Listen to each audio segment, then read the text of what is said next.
हरे कृष्णा। तो आज मैं जो हूँ जगन्नाथ जी की कथा करूँगी। मेरी एक फ्रेंड है, उसने मुझसे बहुत ही सुंदर क्वेश्चन पूछा है कि जो जगन्नाथ जी हैं उनका रूप ऐसा क्यों है। तो इसके पीछे एक बहुत ही सुंदर कथा है।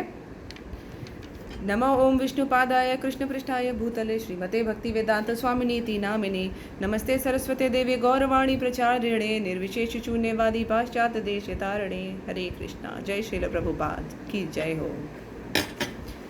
कथा ये है कि एक राजा थे, राजा इंद्रदुम।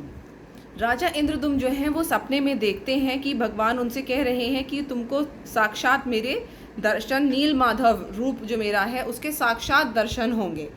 ये सपने में देख करके राजा जो हैं वो बहुत ही ज़्यादा विचलित हो जाते हैं कि हाँ, मुझे कैसे दर्शन होंगे।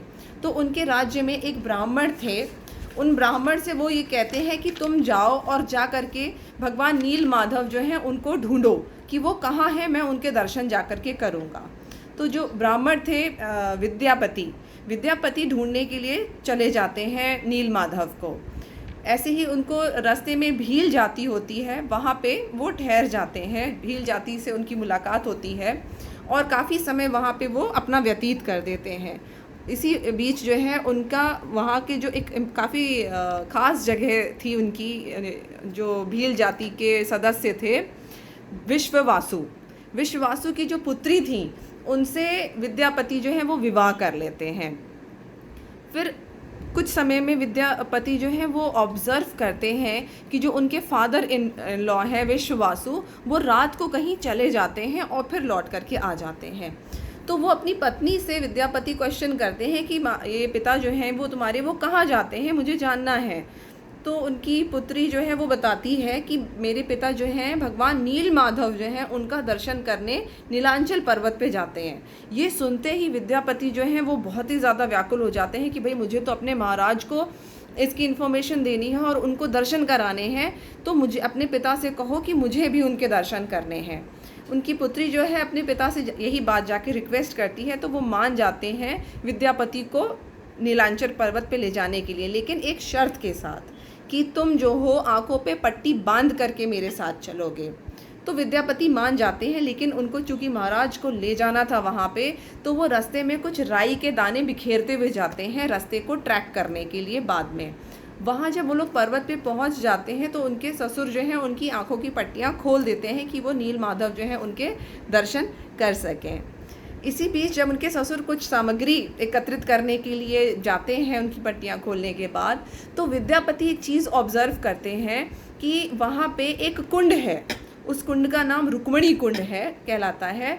वहाँ एक कौवा उड़ करके आता है और उस कुंड का जल पीता है, और जल पीने के बाद वो जो है चतुर्भुज रूप जो है, 4 भुजाओं वाला बहुत ही सुंदर सा रूप ग्रहण कर लेता है और उसकी मुक्ति हो जाती है।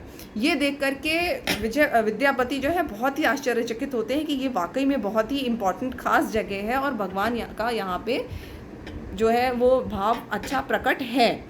तो वो अपने राजा को इन्फॉर्म इस बात का करते हैं कि भाई मुझको भगवान नील माधव मिल गए हैं और आप उनके दर्शन करने के लिए चल सकते हैं। जब राजा जो है वहाँ पे नीलांचल पर्वत पे पहुँचते हैं तो रास्ते में उनको नारद जी मिलते हैं और बहुत बधाई करते हैं कि भाई वो दर्शन करने के लिए जा रहे हैं और अपनी खुशी व्यक्त करते हैं। बट जब राजा वहाँ पे नील माधव के दर्शन करने पहुँचते हैं तो उनको बड़ा दुख होता है कि भगवान जबकि वहाँ स्वयं प्रकट थे वो वहाँ से अंतर ध्यान हो गए थे, वो वहाँ से चले गए।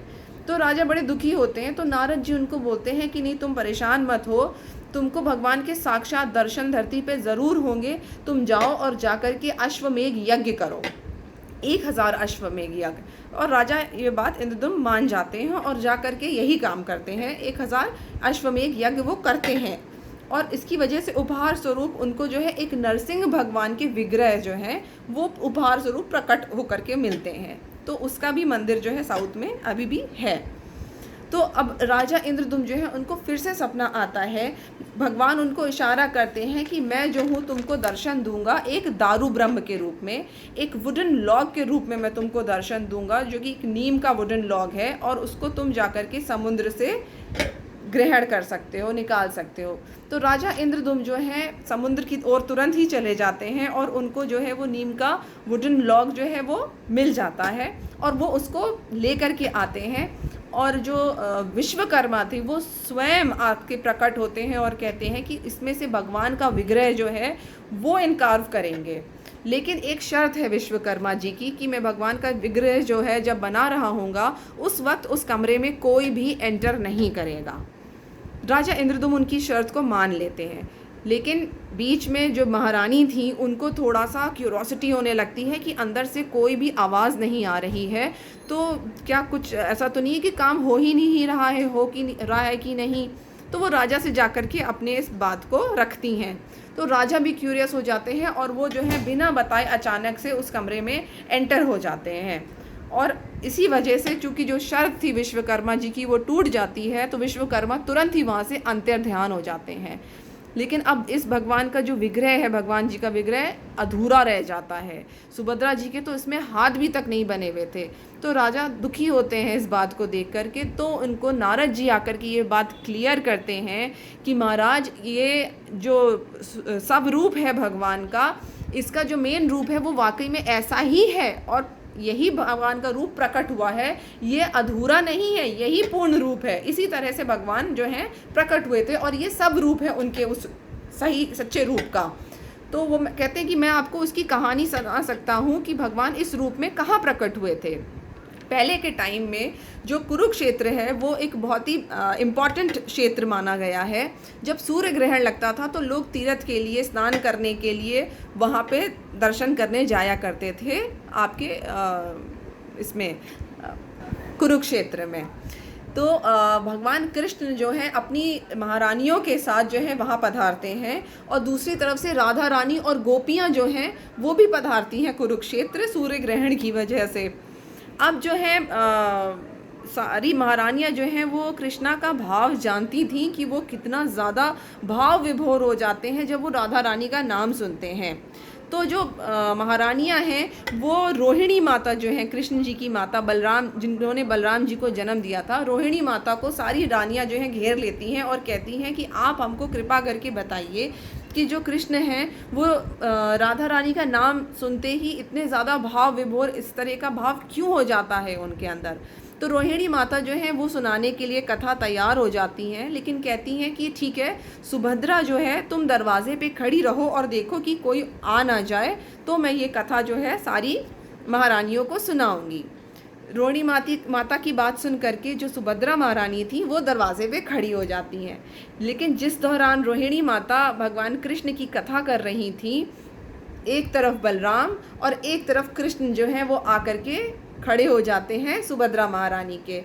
अपनी ही कथा को सुन करके इतने ज़्यादा एक्सटेसी में, इतने ज़्यादा ब्लिस में चले जाते हैं भगवान कि वो श्रिंक होना स्टार्ट कर देते हैं। उनकी आंखें और वाइड ओपन बड़ी बड़ी हो जाती हैं और उनका शरीर जो है वो श्रिंक होने लगता है, बलराम जी का भी और कृष्ण का भी। और बीच में जो सुभद्रा है वो दब जाती हैं कि उनके हाथ जो हैं दिखने बंद हो जाते हैं।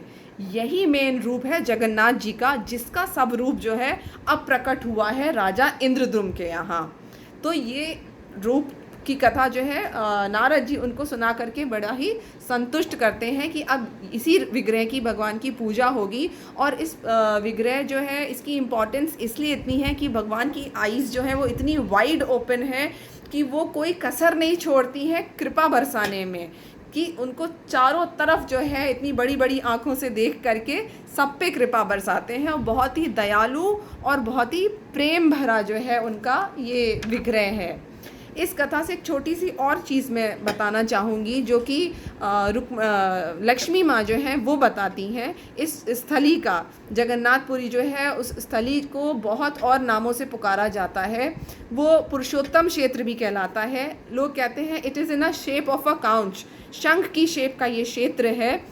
इसे नीलांचल भी कहते हैं, पुरुषोत्तम क्षेत्र भी कहते हैं। और इस क्षेत्र की महिमा इतनी ज़्यादा है कि वहाँ पे आपका सिर्फ जाने से ही इतना उद्धार हो सकता है कि आप सोच ही नहीं सकते हैं।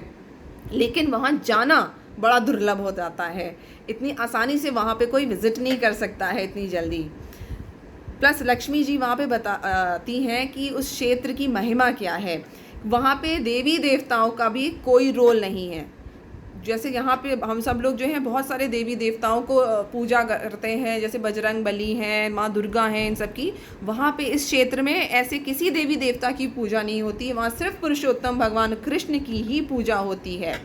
इस क्षेत्र की इतनी महिमा है कि अगर यहाँ पे कोई पीठ के बल लेट भी जाता है तो उसे योगिक समाधि का पुण्य मिलता है, सिर्फ पीठ के बल नॉर्मली सो जाने से।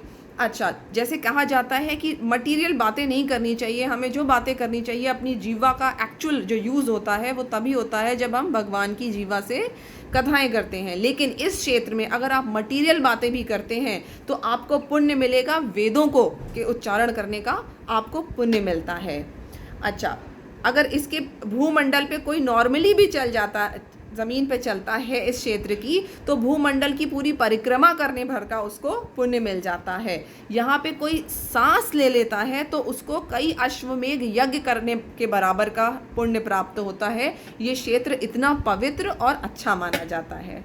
तो हमारी इस कथा से आई होप कि सबको क्लियर हो रहा होगा कि भगवान जगन्नाथ की जो है विग्रह इस प्रकार के क्यों हैं, क्योंकि वो उनके ही इस मेन रूप के सब रूप हैं और इसी तरीके से वो श्रिंक हो गए थे कथा सुनने के वजह से। तो जो विश्वकर्मा है उनको वहीं बना करके अंतर ध्यान हो जाते हैं कि राजा को लगता है कि वो अधूरे रूप हैं। एक्चुअली वो अधूरे रूप नहीं हैं, सब रूप हैं भगवान कृष्ण की लीला के। हो सकता है मुझसे कोई गलती हुई हो तो कृपा करके मुझे क्षमा करें। मैंने बस एक छोटी सी कोशिश करी है इस कथा को कहने की, हालांकि मैं इस लायक तो नहीं हूँ कि इतनी सुंदर इतने पवित्र कथा को मैं कह सकूँ, बट इस कलयुग में इतनी कोशिश करी मैंने, उसी के लिए आप लोगों का मैं धन्यवाद करती हूँ। Thank you. हरे कृष्णा।